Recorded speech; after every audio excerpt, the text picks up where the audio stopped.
Oi, meu nome é Lara Holanda, eu sou a atual presidente da UDC em 2025 e também sou coordenadora nacional de capacitação e desenvolvimento da Condeb desde 2024.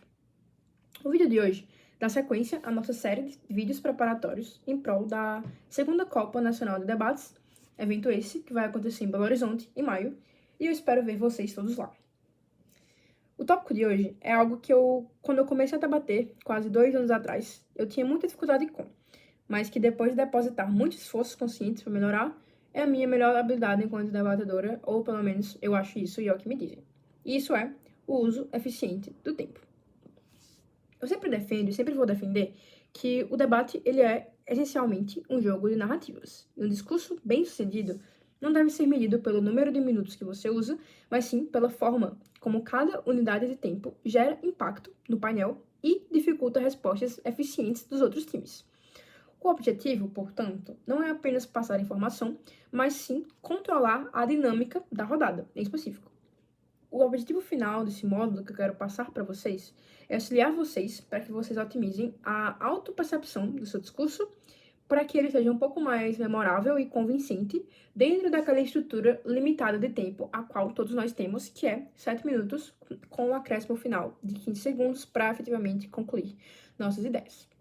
Eu acho que o bom uso de tempo, ele não se trata sobre falar rápido ou falar devagar, mas sim estruturar o discurso de modo que ele faça, que ele alcance, majoritariamente 3 coisas. Primeiro, que o painel absorva e retenha as informações chaves no que você quer passar, ou seja, você não quer e você não precisa que o painel decore o seu discurso inteiro de cabo a rabo, e sim que ele pegue os pontos essenciais e cruciais que façam o seu caso rodar.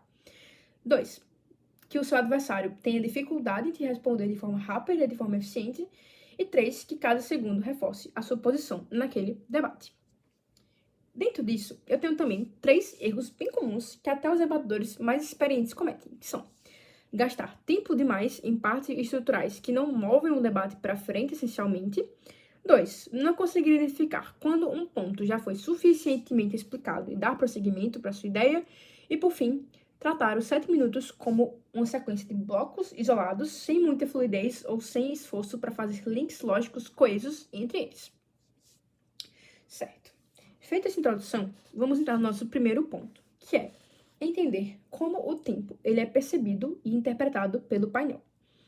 Eu acho que a percepção de tempo no BP, ela não é nada objetiva e ela, na verdade, é bem diferente do mundo real.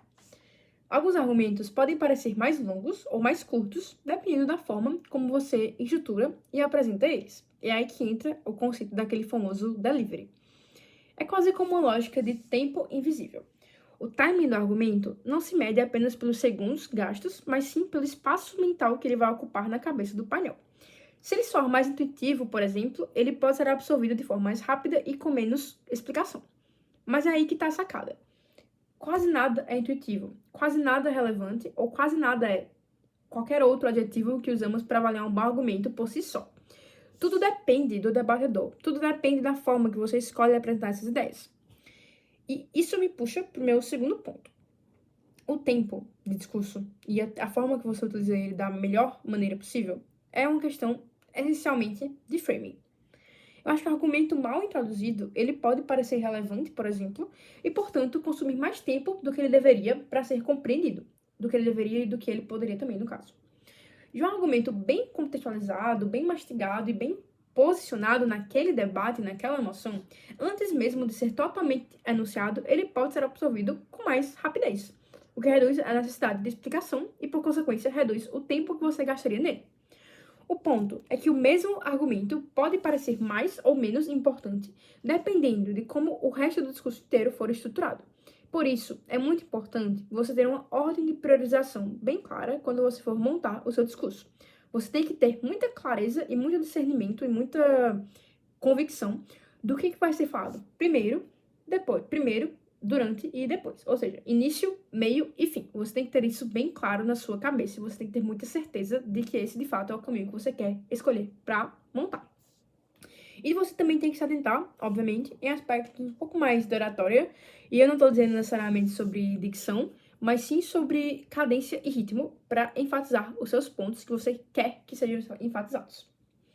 Eu acho que uma tática bem simples que me ajudou muito nesse sentido é, ao introduzir o argumento, você pode deixar claro por que ele é decisivo, antes mesmo de você explicar ele. Eu geralmente faço meios, então eu geralmente posso começar uma adjunto falando, é somente a minha dupla que faz ABC, e por motivo X, Y, Z, isso ganha o debate. Ou na extensão, eu posso dar um outframing, ou seja, trazer um novo frame, uma nova leitura, uma nova ótica do debate que tire as minhas casas altas do debate, ou deixe elas menos relevantes, e falar, a minha extensão é ABC, ela é mais relevante por X, Y, Z, e ela ganha o debate, e por isso ela ganha o debate. Eu sei que pode parecer besteira essa troca de palavras, mas isso altera sim a percepção do painel e reduz sim o tempo necessário para entender onde você está querendo chegar. Eu acho que a coisa que mais incomoda juízes e também debatedores é quando a pessoa demora muito para fazer claro efetivamente qual é o ponto dela, onde aquele caso efetivamente está querendo chegar. Então, eu acho que vocês podem poupar muito dor de cabeça se começarem a ter essa escolha um pouco mais lúcida de palavras e de como você vai apresentar efetivamente o mesmo argumento naquele debate em específico.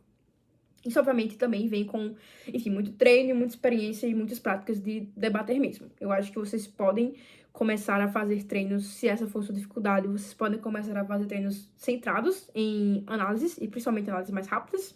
Isso vai desde, sei lá, preps reduzidos até você fazer discursos focados majoritariamente em mais análise em menos tempo. Mas eu não vou dar spoiler, porque esse é o ponto que eu vou abordar já já. Então tá. Onde é que o pessoal perde mais energia na hora de fazer um discurso? Eu acho que é principalmente que, tipo, é basicamente na caracterização. E aí que entra novamente meu ponto. Vocês têm que ser conscientes na escolha de palavras desde o início, porque isso faz toda a diferença na interpretação da mesa sobre o seu caso. Eu acho que dentro de caracterização, ou seja, framing, muitas pessoas fazem definições ou apresentam cenários muito inúteis, que não têm necessidade e não têm propósito. É aqueles famosos framings no vácuo. A caracterização, na sua essência, ela serve para construir um terreno do seu caso e para puxar a sardinha para você e a sua dupla da forma mais justificada e mais plausível possível. E persuasiva também. Ele deve ser um equilíbrio muito tênue entre construir o cenário perfeito para o seu caso rodar, de modo que pareça que esse cenário é o mais óbvio e o mais realista de todos, e é o status quo, por exemplo, e também lidar com os ônus da emoção, da sua bancada e do seu cenário. Afinal, nenhum caso é sempre perfeito. Eu acho que muitas pessoas perdem tempo no framing com coisas óbvias, que não fossem ser disputadas, como, sei lá, falar temos um problema de racismo estrutural no Brasil, ou qualquer outro claim um pouco mais intuitivo nesse sentido. Eu duvido muito que alguém vai contestar esse claim. Ou construindo um cenário meio neutro, que não vai nem favorecer ela, que não vai nem prejudicar a outra bancada, com definições meio rasas e meio superficiais, como, sei lá, o céu é azul. Eu acho que nesse momento você tem que ser muito estratégico com como você vai construir esse terreno. Eu acredito que se você faz bons framings, você também faz bons usos do tempo do discurso. Eu acho que um exemplo prático para melhorar nisso é sempre se questionar como esse frame me serve. Você tem que ser bastante utilitário com essa introdução do argumento, com a função dele. Por exemplo, é diferente você falar, o machismo estrutural existe e impacta as mulheres de forma ABC. Ok, isso é verdade, beleza, você pode falar assim. Mas você também pode falar, o que o outro lado tem que provar é que a medida deles altera as dinâmicas do machismo no impacto de maneira mais significativa do que a minha medida em comparativa. Perceba que, essencialmente, você está passando a mesma coisa, mas uma tem muito mais persuasão do que a outra, e uma parece muito mais robusta do que a outra. Eu não vou falar muito sobre ônus de prova, porque a nossa série de formações já abarcou isso anteriormente, nessa sequência de módulos. Então, eu não vou me delongar muito, eu recomendo que quem quiser se aprofundar um pouco mais nesse fundamento, pode conferir aqui o canal da Kundeb, ao qual está presente também essa formação presente aqui que eu estou dando para vocês. Então, eu acho que uma coisa essencial que vocês têm que perceber é que um framing bem feito e bem executado economiza tempo de refutações, tanto para você quanto para sua dupla. Porque se você conseguir enquadrar o debate corretamente desde o início, muitos argumentos do outro lado já vão nascer enfraquecidos, já vão nascer um pouco mais mitigados. Ou seja, e aí já puxa sardinha para o meu segundo erro que eu vou abordar, que é basicamente a refutação. Muitos debatedores refutam de forma não hierárquica, ou seja, eles respondem a todos os pontos adversários com o mesmo nível de atenção, com o mesmo nível de energia, com o mesmo nível de tempo e de esforço cognitivo. Isso gera duas coisas. Isso gera, primeiro, dispersão E segundo, gera o sentimento de que você está fugindo ou se esquivando de causas mais fortes do debate em prol da zona de conforto. Eu acho que uma dica técnica para sanar isso é dividir as ideias adversárias em 3 categorias. Premissas, que demandam mais tempo, uma análise mais profunda e, consequentemente, obviamente, mais esforço, recurso de tempo de discurso. 2. Argumentos secundários, que você pode desconstruir com a refutação direta, comparativas e todas essas coisas mais comuns que a gente já faz. E, por fim, argumentos marginais, que são periféricos, são mais fracos e que você pode simplesmente desintegrar o framing. É por isso que você tem que ter uma leitura muito clara de debate, que só vem com o tempo e só vem com o treino de conseguir identificar o que é necessariamente intuitivo, o que é que não é. Para isso, vocês precisam acionar a carteirinha de cidadão médio de vocês. E, enfim, conseguir pensar, poxa, o que é que seria intuitivo para pessoa comum mais média possível? Assim que vocês se perguntarem isso, vocês vão ter provavelmente uma noção um pouco mais clara dessa divisão hierárquica entre os argumentos da bancada oposta, que são, novamente, premissa, ou seja, mais difícil, secundários, intermediário, e, por fim, os marginais, que são os mais fáceis de serem refutados. O objetivo de vocês é sempre começar pelas premissas, porque se você consegue destruir a premissa, você mitiga o caso por inteiro. Mas, obviamente, isso não é sempre possível, ainda mais se a dupla for muito boa e muito estratégica. Então, vocês podem seguir essa linha de cadência lógica. Então, tá. Terceiro erro. Eu acho que o terceiro erro é não utilizar o tempo morto entre os argumentos. Eu acho que os maiores debatedores, eles fazem uso de transições estratégicas para guiar o painel e forçar narrativas. O que é que significa isso? Isso significa que você pode reforçar impactos, você pode conectar pontos, você pode pedir pontos de informação, ou você pode simplesmente dar um respiro, uma pausa para a absorção.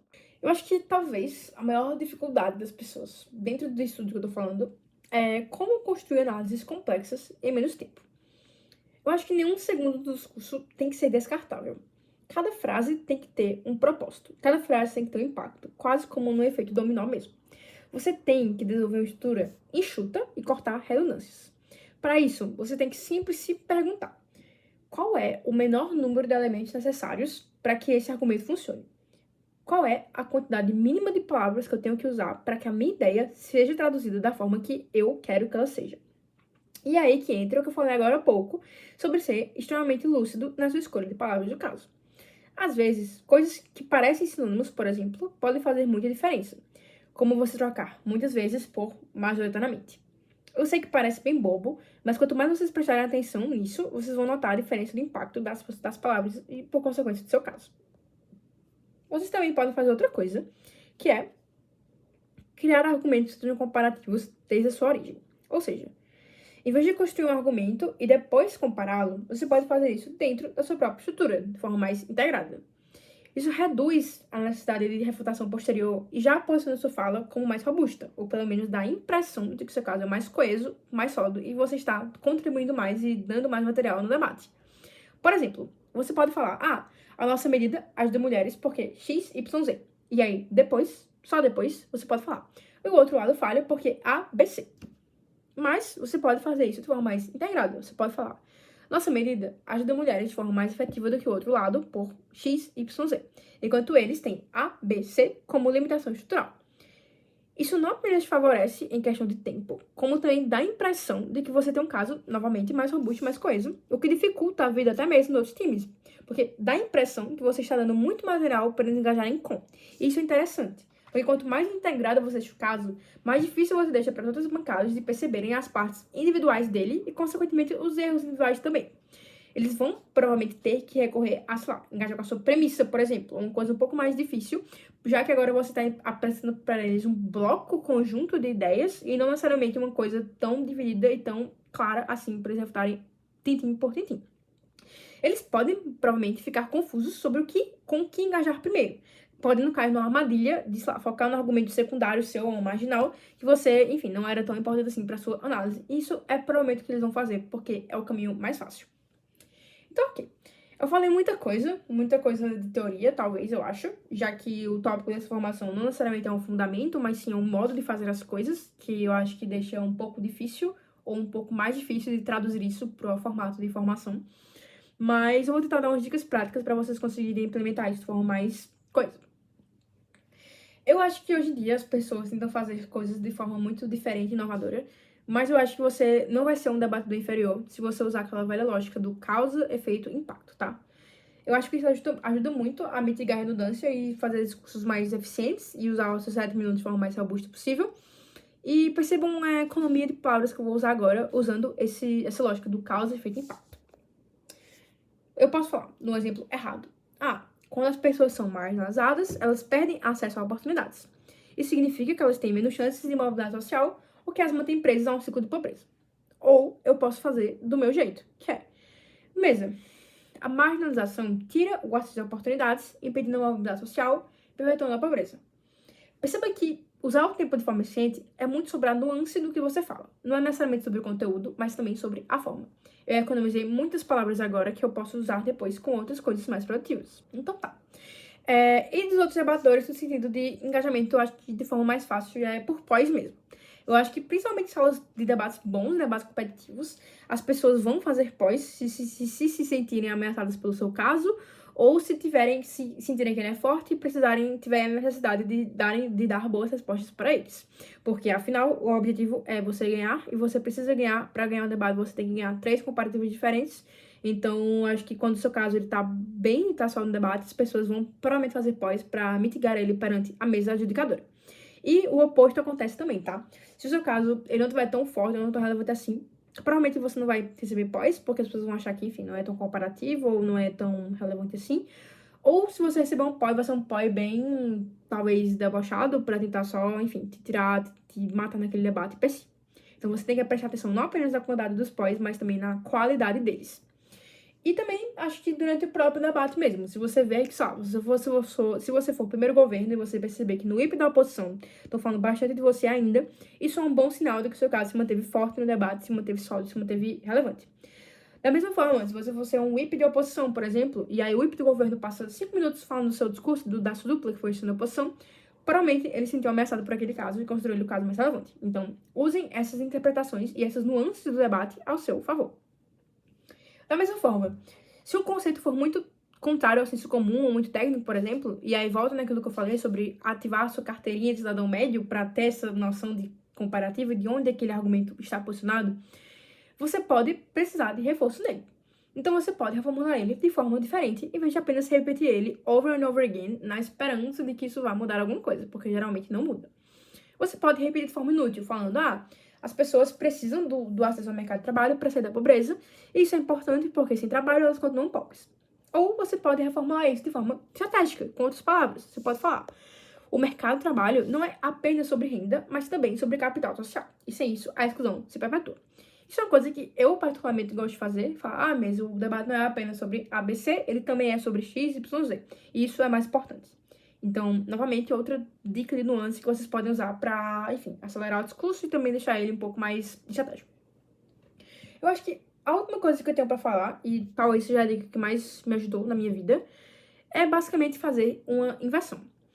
Vocês, ao invés de ficarem tão preocupados com, como eu devo garantir que absorveram o que eu falei, você pode simplesmente se perguntar: o que aconteceria se eles não absorvessem?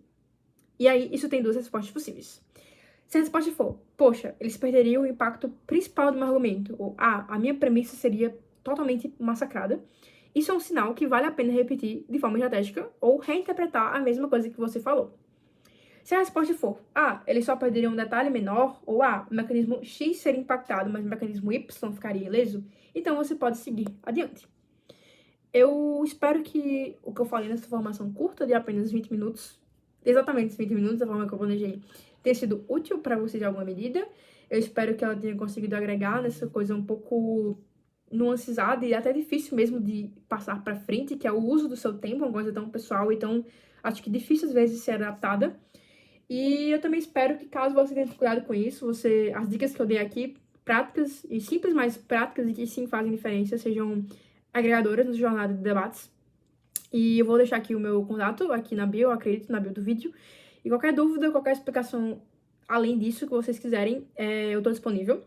Eu acho que a última dica final desse vídeo que eu posso dar é vocês se inspirarem em bons debates e em debatedores que vocês gostam. Se você tiver algum discurso específico que você admira bastante, ou se você tiver algum debatedor específico que você gosta muito dos discursos dele, Você pode assistir, você pode tentar anotar, identificar como a pessoa distribuiu coisa A e coisa B, ou o quanto de tempo ela passou fazendo caracterização X ou mecanismo Y, e depois adaptar isso para sua própria jornada e para o seu próprio debate. Eu acho que é importante vocês terem referências, que nem essa formação e como também os vídeos de debate que eu acabei de falar, mas eu acho que essencialmente vocês precisam se autoconhecer e ter uma autopercepção clara de qual estilo de debatedor você é, de como você quer essencialmente passar aquilo para frente, de qual é o seu estilo de seu livre. E tudo isso vem com o tempo e com o treino. Então, contem com a DSND nessa jornada de vocês para se conhecerem como debatedores. E qualquer coisa, nós estamos aqui presentes e disponíveis para sanar qualquer dúvida. Desejo para vocês uma ótima jornada até a Copa e novamente espero ver vocês todos lá.